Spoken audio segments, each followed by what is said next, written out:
আজকে আমরা আলোচনা করব বাচ্চাদের বমি নিয়ে। বাচ্চার মায়েরা অথবা বাচ্চার বাবারা আমাদের কাছে প্রায় একটা প্রশ্ন করেন অথবা আমাদের চেম্বারে অনেক সময় ভিজিট করেন বাচ্চার সমস্যা নিয়ে, যে বাচ্চা বমি করছে। এখন এই বমির ক্ষেত্রে কোন বমিটা সিগনিফিকেন্ট, কোন বমিটা সিগনিফিকেন্ট না, কখন বাচ্চার বমি হলে খুব গুরুত্ব সহকারে চিকিৎসা করতে হবে, আর কখন বাচ্চার বমি হলে জাস্ট কাউন্সিলিং এর মাধ্যমে চিকিৎসা করা সম্ভব হবে, সেই জিনিসগুলো আমরা একটু ইভ্যালুয়েট করার চেষ্টা করব। তো বমি নিয়ে যদি একটা বাচ্চা আসে, তাহলে আমাদেরকে প্রথমে এই দুটো জিনিস খেয়াল করতে হবে। একটা হলো বাচ্চার বয়স কত, আর বাচ্চার বমির রং কিরকম। বাচ্চার বমির রং যদি সবুজ হয় তাহলে এটা খুব ডেঞ্জারাস। সেক্ষেত্রে আমাদেরকে চিন্তা করতে হবে যে বাচ্চার সার্জারি লাগবেই, সার্জিক্যাল কোনো কাজের জন্যই এই বমিটা করছে। সেক্ষেত্রে বাচ্চাকে সাথে সাথে একজন পেডিয়াট্রিক সার্জনের কাছে আমাদের কাছে রেফার করতে হবে, এবং আমরা তখন সেটাকে ইভালুয়েট করবো যে কি কারণে তার সবুজ বমি হচ্ছে, এবং এই বমির আমরা সেই অনুযায়ী সার্জিক্যাল চিকিৎসা করব। সবুজ বমির মেডিকেল চিকিৎসা নাই বললেই চলে। যদি বাচ্চা সবুজ বমি না করে সাদা বমি করে, সেক্ষেত্রে আমাদেরকে খেয়াল করতে হবে বাচ্চার বয়সের দিকে খেয়াল করতে হবে।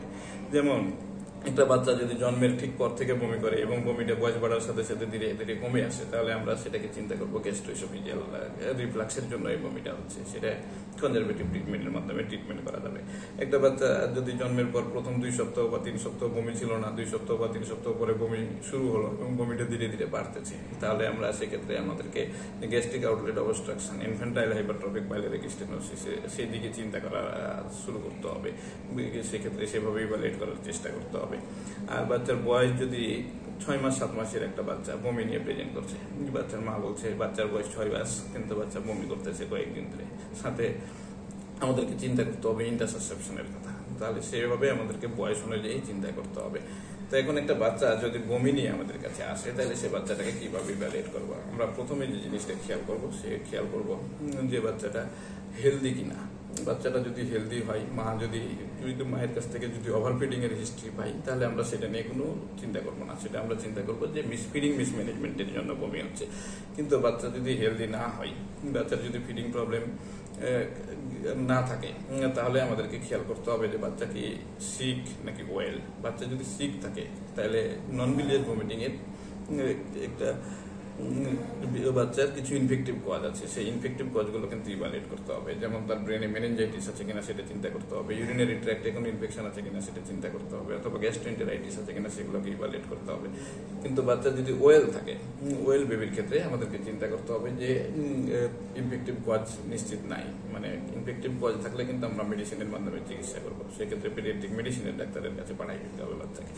কিন্তু যদি বাচ্চা ওয়েল বেবি বাট ভমিটিং আছে, সেক্ষেত্রে আমরা কি করবো? আমরা কিন্তু ইনগুইনাল রিজনটা ইভালুয়েট করতে বলবো না। ইনগুইনাল রিজন ইভালুয়েট করে যদি আমরা হার্নিয়া পাই এবং সে হার্নিয়াতে যদি অবস্ট্রাকশন ডেভেলপ করে, সেক্ষেত্রেও কিন্তু ভমিটিং হতে পারে।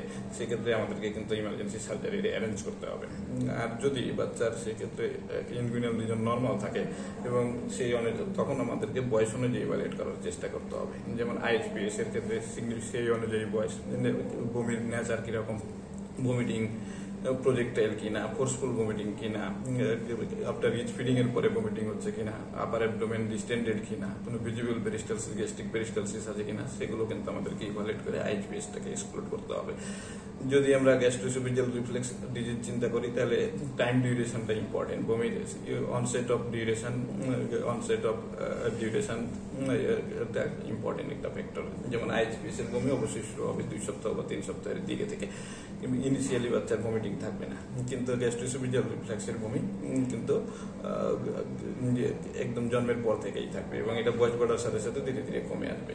তো দুটো ভিন্ন অসুখ। আইএইচপিএস এর ক্ষেত্রে কিন্তু আমাদেরকে সার্জিক্যাল ট্রিটমেন্ট লাগবে, কিন্তু গ্যাস্ট্রোএসোফেজিয়াল রিফ্লেক্স ডিজিজের ক্ষেত্রে সার্জিক্যাল ট্রিটমেন্টের কোনো দরকার নেই, কনজারভেটিভ ট্রিটমেন্টে ইমপ্রুভ করবে। তো এইভাবে আমাদের একটা বাচ্চা যদি বমি নিয়ে আসে, তাহলে আমাদেরকে ইভালুয়েট করতে হবে। কিন্তু আমরা সাধারণ মানুষ যারা, তারা তো বুঝবে না যে কোন বমিটা সিগনিফিকেন্ট, কোন বমিটা সিগনিফিকেন্ট না। সেক্ষেত্রে বমি যদি কোনো বাচ্চা থাকে, তাহলে একজন পেডিয়াট্রিক সার্জনকে দিয়ে ইভালুয়েট করাই নেওয়াটা খুবই বুদ্ধিমানের কাজ। সব বমির ক্ষেত্রে যে সার্জারি লাগে ব্যাপারটা এমন না, কিন্তু সার্জারি লাগতেও পারে। কি কারণে বমিটা হচ্ছে সেটা অবশ্যই একজন পেডিয়াট্রিক সার্জন দিয়ে ইভালুয়েট করে নেওয়াটা নৈতিক দায়িত্ব বলে মনে করি আমি। ধন্যবাদ।